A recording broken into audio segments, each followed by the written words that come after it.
the free enterprise system, free people, free markets, free to make transactions, is the greatest wealth creation system in the world. And you guys are sitting at the right spot at the right time to go out and make a difference. And that's what I wanted to talk about. And I'm going to share with you a little bit of my story that might help your stories 5 years, 10 years down the road. But my story begins with Century Partners, and we've got a tagline, Stewards and Entrepreneurs of Real Estate. And I'll explain those principles, but every time we get in a box, I start thinking like a steward or an entrepreneur, what do we do next? And it's just been the greatest guiding post, the guiding principles to run a company in real estate in San Diego. Now,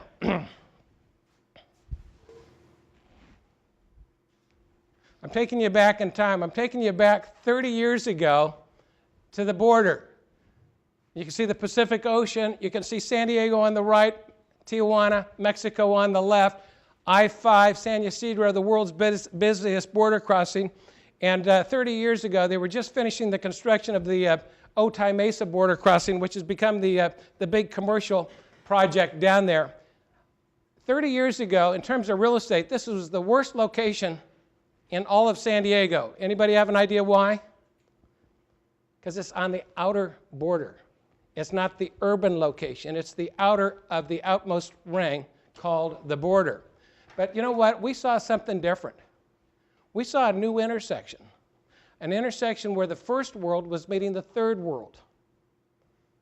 A great intersection of the future. And so we chose to go down and play at that new intersection. And we ultimately, 30 years ago, built 1 million square feet in 3 phases of property at the border. So 30 years ago, we were investing at the border when I was with this company called Trammell Crow. I was the partner in charge of San Diego. We had a lot of other activities all over San Diego. I had the best real estate job in San Diego 30 years ago, and I made one mistake. I went out to lunch with my boss, and I didn't get along with my boss, and I came back with no job. It was the greatest mistake I ever made, quitting my job and being unleashed to go really follow what you are meant to do. So this intersection, where the first world intersects the third world, we were investing at the border. But guess what? I could smell something a lot bigger, a lot better than just at the border. So here is the border 30 years ago. And actually, this is, takes a while to get used to this photo, but this is the road. On the right side is the road to the Tijuana airport. The left side is America. You can see by these 2 flags. And that wire rope was the border 30 years ago. It didn't take much effort to step up and over that wire rope in either direction 30 years ago. Obviously, 9/11 changed all that. So security has changed the border, changed the dynamics, changed the market. About that same time, I asked a friend, Ken Souter, who was running Habitat for Humanity, could you take me to the project you guys are building in Tijuana? And he took me to this part of Tijuana 30 years ago. And they were building in this neighborhood, and they had just finished their new home. This was a home that's so small, it was about 1,200 feet. This was a home so unfinished, the running water was the truck, the water truck that came up every week. And once you know, I got to meet the family that occupied that new home. It was a big step up for that family.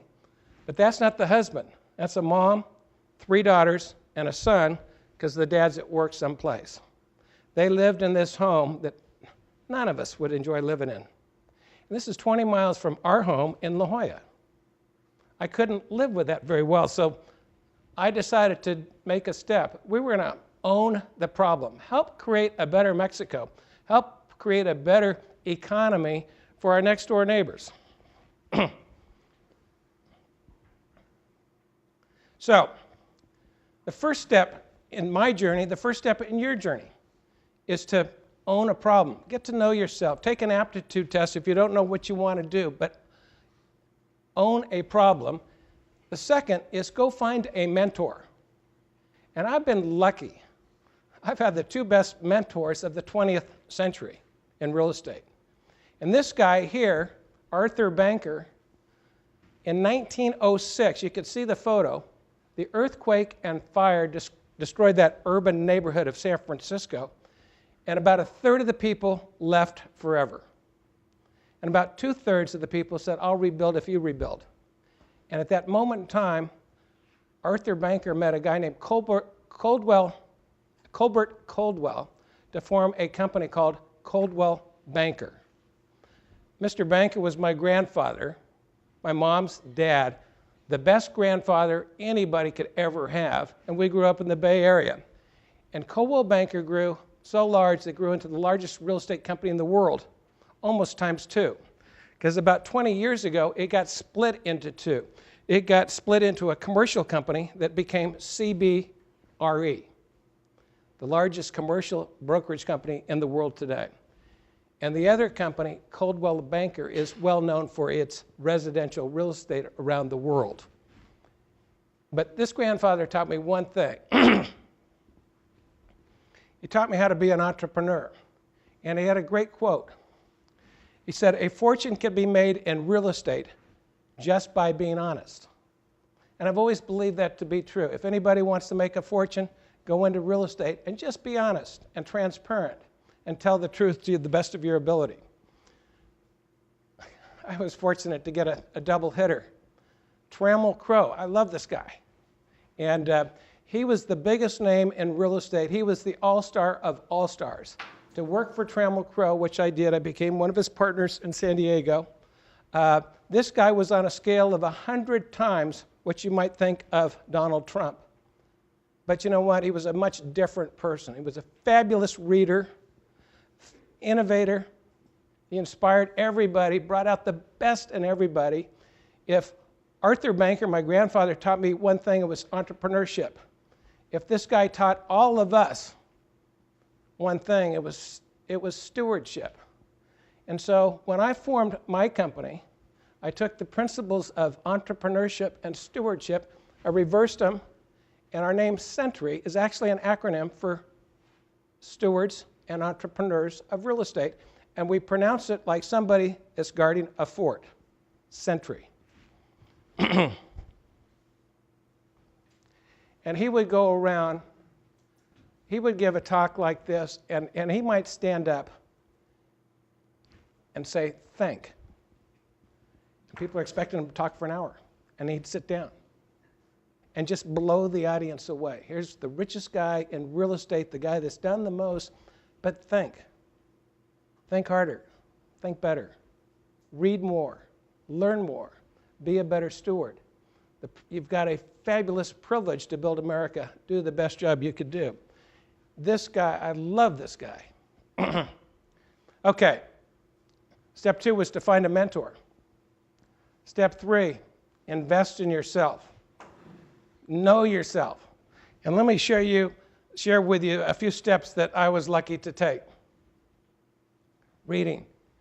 The day you get a diploma is the day, at least I started reading books, not Sports Illustrated, but real books. And I've been lucky.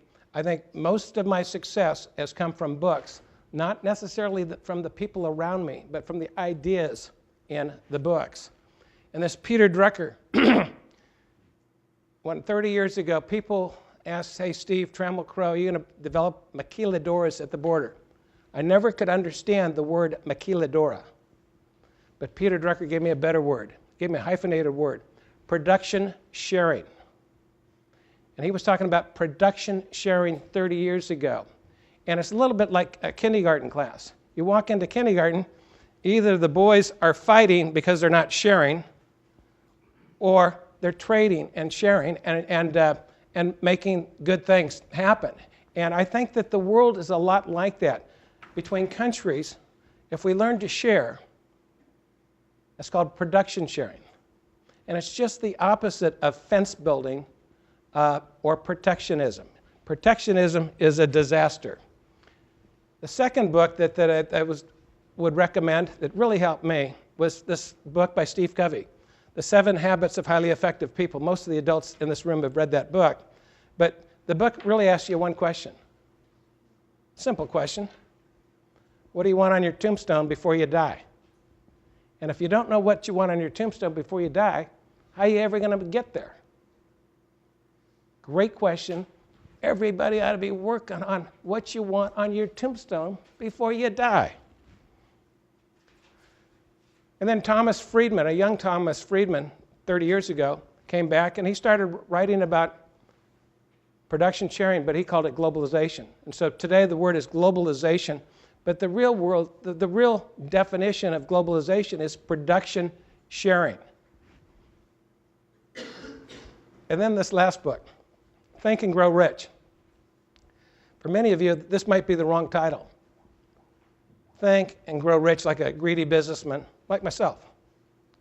But reality is, if you think and you want to grow rich, you got to do something in between. You got to go out and find a customer and serve a customer. And that customer's got to be so satisfied with your efforts that they pay you and pay you each and every month as long as you're serving that customer with a fabulous product or a fabulous service. Think and then serve others. And then maybe you might be lucky enough to grow rich. And I'd use Steve Jobs of Apple as an example. He was consumed not by getting rich. He didn't care about the money. He was consumed about the product, about what he was selling, what he was making. And the book about on his biography is a fascinating read. And it's think, serve others, and then maybe, if you're lucky, grow rich. Now, when I quit my job, my wife, by the way, Stephanie, is sitting right here. She wanted to know, first question, what are you going to do?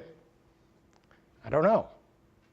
Just quit my job. He said, well, what are we going to do? What are you going to do? I don't know. But what I didn't know how to use a computer back 30 years ago. I had a bunch of Harvard and Stanford MBAs working for me. They all knew how to use this stuff. I went out and got a computer. I went out and learned how to use it. I did strengths and weaknesses, and I got Steve Covey sitting on my shoulder. What do you want on your tombstone before you're dead? If you can answer that, you've got the greatest life ahead of you. Because you get to do what you want to do. You get to do what you're supposed to do.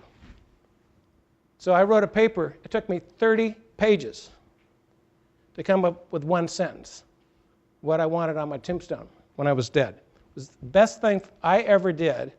And it was right before I had to do a business plan. We did a business plan just like that, because the hardest battle that all of us have is not the battle with the outside. It's the battle of the inside. Our heart and our brain. Our heart tells us what to do. Sometimes our brain tells us what to do. It's the battle inside. If you get that battle right, hey, the outside battles are easy. And it was a fabulous exercise. Thank God I read that book by Steve Covey. So the question is, what do you want on your tombstone? Okay. The next step, follow your dreams. It's funny how you build 1 million square feet 1 year for Trammell Crow, you quit, start a new company, and the phone rings and says, Williams, can you go down to Mexico City and give a speech? So I flew down to Mexico City. This is before cell phones and internet. And I get off the plane, and there's a guy holding a sign up. It says, S.R. Williams. I took enough Spanish in grade school to know that Senor Williams, that could be me. I get in this guy's Cadillac, and we start driving from Mexico City. I thought I was going to downtown Mexico City, that urban area, and they take me up into the mountains and down. I'm being kidnapped. I'm never going to see Stephanie again. And I'm not sure if anybody's going to pay the ransom to get me back to the U.S. But meet my kidnapper. This guy is Lorenzo Barrow. He's still kidnapping me because 25 years later, We're still having conference calls, board meetings, and I'm on the phone with him probably once, 2 or 3 times a week for sure, and we've become best friends. He's never let go. And I love this quote at the bottom of this takeaway. Your dreams can come true if you have the courage to pursue them. Walt Disney. Not many people would say, yeah, I'll fly to Mexico City. Most of us would say, who's going to pay? Who's involved? Most of us would talk ourselves out of that opportunity, but somehow I remember sitting on the tarmac thinking, what are you doing? This is crazy, but I did it anyway. So, next thing, I gave that conference that I spoke at, I met Lorenzo. We went out at the end, we went out for 1 beer. Of course, 1 beer leads to a second beer, occasionally maybe a third beer, and we became best friends. And he invited me down the following year, and I took a check for $10,000. And he was he was an industrial building contractor, not a developer, not somebody that owned the buildings. He just was paid to construct these buildings for the marketplace. And I said, hey, put this in your next deal, because occasionally the family would keep a building. And he came up about 6 months later and said, here's your money. We got lucky. We doubled our money, 6 months. The IRR's off the charts. And I said, keep it. Let's raise some real money, and let's build a company together. Not a construction company like you got. Let's set up a new company that builds industrial buildings and helps all those people in Mexico that are in the back of my mind that I showed you on that first slide. So this step of sharing your vision, sharing your dream, there's a quote that when you share your dream with another, it becomes a vision. I shared my dream with Lorenzo. It was basically the same dream that he had. It became a vision, and he's been an extraordinary entrepreneur, and he's building a better, more modern, industrial Mexico, and he's been a phenomenal entrepreneur. So, the next year, this is 1994, we built a 100,000 square foot industrial building in a city I'd never heard of back then. It's called Querétaro. And today, Querétaro is like what I would consider the Dallas-Fort Worth of Mexico. And we were just in time with this great experiment. We tested our vision, and we were just in time for the worst disaster that Mexico had way back when. And they nicknamed it the tequila crisis. Mexico, the country, ran out of foreign exchange, couldn't pay its bills, went into default, and President Bill Clinton had to guarantee some Mexican loans, which were very controversial, all of this kind of stuff. But at the project level, what we had is a building, and we ran out of money before we could build the roof. So as a marketing guy, I said, well, this is going to be kind of interesting. We've got a convertible warehouse, open top. And we were saved by the bell because Mars Candy Bars came along just at the last minute and said, we need your building. And we said, hey, could you pay us a lease deposit big enough so we can put a roof on the building? He said, fine. And they've been in that building for 20 some odd years. They just finally left last year. But when they got into the building, guess what happened? They needed a second building. So we built a second building, and by the time they got the second building, they needed a third building. And so we were on a roll. And today we have 100 buildings that are bigger and better than this building right there. But our first building was developed just in time for the tequila crisis. And back then, every developer in San Diego was trying to do something in Mexico. In fact, trying to get a hotel room in Mexico City back then, before this tequila crisis, was very difficult. Plane reservation was very difficult. After the tequila crisis, we were the only guys left standing. And I joke, the best thing that happened to us at that moment in time was we were chained to the ground. We had to complete the building. We had to raise some more capital. We were off the original business plan, but you know what? We stuck with it, and good things started to happen. Now, Another step. All entrepreneurs need to network and sell their ideas with others. And and we were really, really lucky to go down and meet with Malin Burnham, who the Burnham Moores School is named after. But Malin's a good friend because he's been a long-time handball opponent on Friday afternoons. But Malin had just finished the book called The Lexus and the Olive Tree. And he says, guys, I'm in because President Fox had just been elected. He was the first outsider to come in and help change the country from a closed economy to an open economy. So one down. And then a year later, after growing some more, we needed some more money. I flew up to San Francisco, and we met a guy named Ned Speaker, who's the biggest, most prominent real estate guy on the West Coast. He's spoken here at the school several years ago. And you know what Ned said? He says, I've just read the book, The Lexus and the Olive Tree. I'm in. How can I help? These leaders are readers. And if you want to lead, you better read.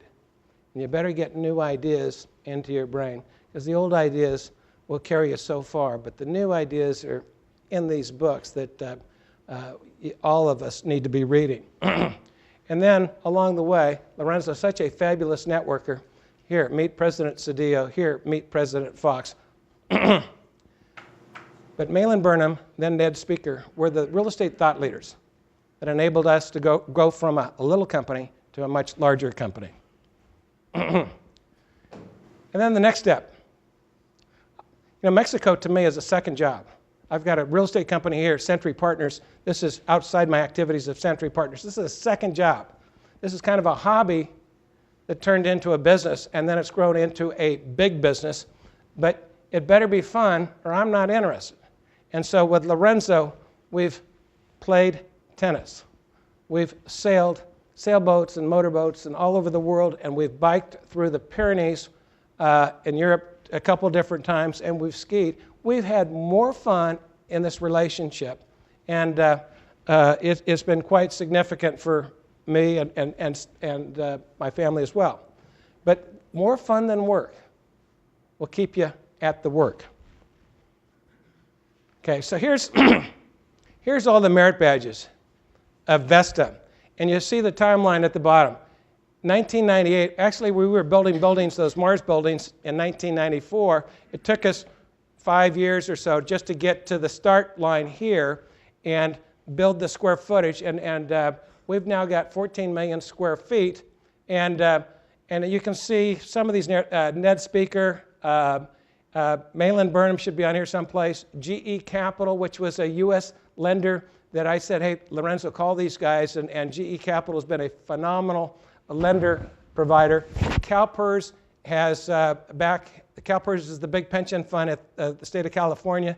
They invested in Mexico and then took a profit and got out, and so Lorenzo has grown this company from 1 building to 100 buildings, from roughly $1 million to $1 billion in size.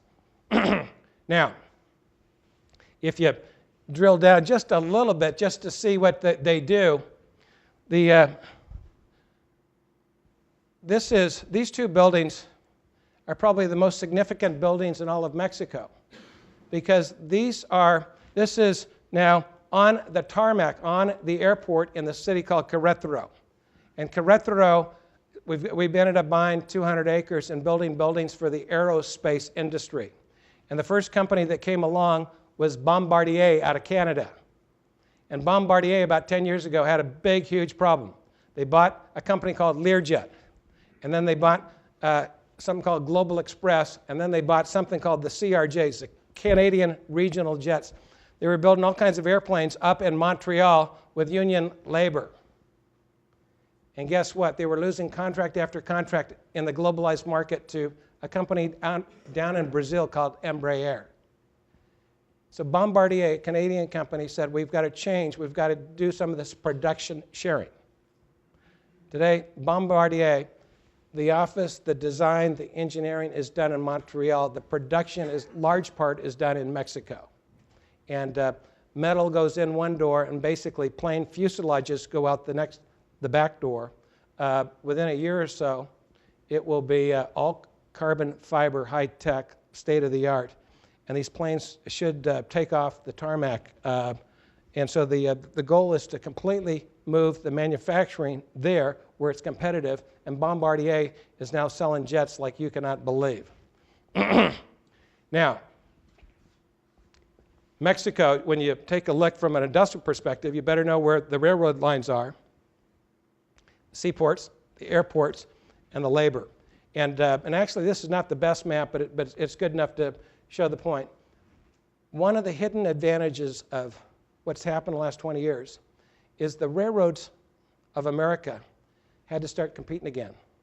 And if you go up to San Bernardino, you see those huge long trains, 100 car lengths long, double-stacked containers. Those are going east-west. But most of us don't realize all those trains can go north-south, too. They can go from Canada, the ports of Canada, all the way through the U.S. to the ports and labor markets of Mexico. North America's got this huge railroad container freight capacity unlike any place on earth, which is going to bode well for people that, like you, that want to be international business students. Here's another graph. This shows you, look at the names on this, from Toyota, which is probably less than 20 miles here building trucks. Ford, GM, got Bombard, but I'll just the cars, Volkswagen, Audi, Chrysler, Fiat, Honda, Mazda, and Nissan. Mexico is in the game. It's the new China. It's closer. It's it's changing the economy of Mexico faster than we can believe. Okay, one slide just quickly on globalization. So this production sharing, Peter Drucker talked about production sharing way back when, but that was before the cell phone and email, the internet, and all that stuff. But here's how you build a car today. You just don't build the outside. You need so many parts and vendors and suppliers, and they're from all over the world. It's a just-in-time game, and the logistics of building a car. And if you walk through one of these plants and see 1,000 cars coming out the back end every single day, you realize the scale. We've never seen quite this scale. And Mexico is a place to produce, not just for the U.S., but for the Mexicans themselves. It's a huge, growing, rapidly growing, emerging market. And then all of South America would like to be driving cars like we drive as well. So, globalization, production sharing is becoming San Diego's competitive advantage. Now, I'll talk more when I close here in a second. Last, I think just about the last, is enjoy the journey. This was one of the great days of my life. It just to see a little company that started roughly with a $10,000 gift that grew into $1 million, that has grown to $1 billion, and I haven't done a thing. I've just been involved with the board. The Mexican team that runs this company, they're all getting rich because they own a lot of the stock. And the investors that have invested have done extremely well. And this is the day in a very significant building. You can see the photo up to the left, the Bolsa, the Mexican Stock Exchange. This is a day that every businessman, every entrepreneur dreams of. Can you start something and take it all the way to the finish line? It's not like a 10K. This is like a marathon. Can you start and finish the race? And we did. And dreams do come true if you have the courage to pursue them. And then I took a snapshot of my phone the other day. This is the stock chart since Vesta's gone public. The stock came out at 19 a couple of years ago. It's up to 25, 26 pesos per share. If there's 13 pesos to the dollar today, roughly, that's roughly $2 a share. And there's roughly 500 million shares, and that gets you to this number down here, the market cap of 13 billion. That's in pesos. but you divide it by 13, it's a $1 billion market cap. That means the value of all the shares times the share price. That's the market cap of this company in Mexico that started out of a dream. Now, this is something that all students ought to be aware of. Okay? North America 2.0. When people talk about NAFTA, it's such a political term, you're either for it or against it. But everybody in this room, every one of your friends ought to be really excited about something special. It's North America. This is the place we live. And North America is Canada, US, and Mexico. 500 million people working together.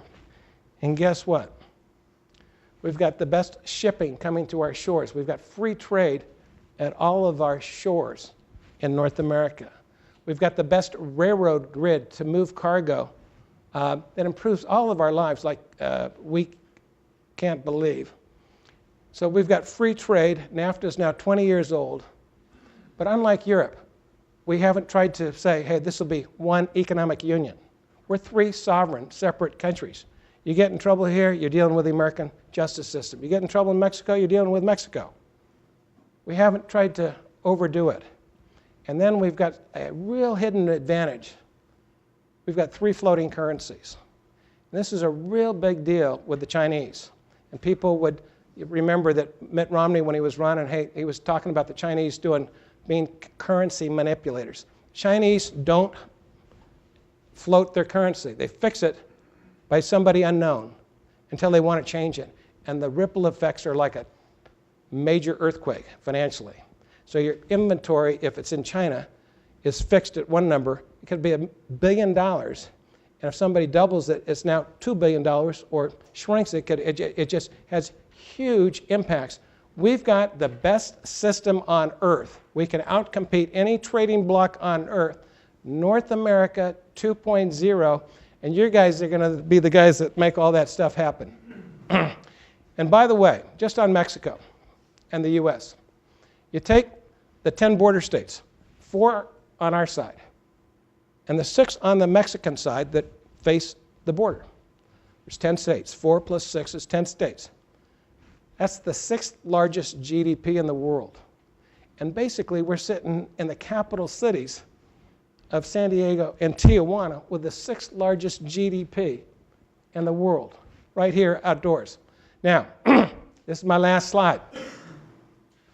This is my new sandbox. This sandbox is a lot like the old sandbox. But this sandbox is twice as big, twice as many opportunities, 2 great cities. Instead of 3 million people in San Diego, this is 6 million people. And my last words, follow your dreams and enjoy the journey.